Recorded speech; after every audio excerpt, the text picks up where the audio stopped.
زندگی ما در حقیقت تشکیل شده از نور و سایه.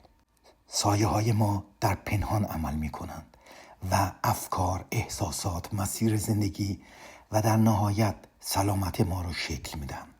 کسانی که این سایه ها رو شناسایی می کنند و آگاهان آنها رو دگرگون می کنند، نیروی عظیمی را درون خودشون فعال می کنند.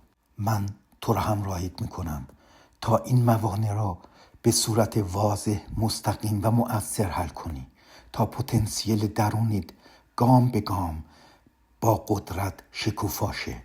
با توانایی‌های فوق‌العاده ذهنی و روحی من، دانش عمیق و بیش از 30 سال تجربه‌ام، این فرایند را به شیوهی منحصر به فرد و تحول آفرین پشتیبانی می کنم. آرزو دارم همه اینها رو در خدمت صلح به صورت رایگان ارائه بدم. پس عضو از مسیر ما باش، صلح درونی بیشتری بیاب و سلامت خود را بهینه کن. همه چیز انرژیه. روح خودت را از رنج و دردهای روانی گذشته رها کن تا زندگی سالمتر و شادتری داشته باشی.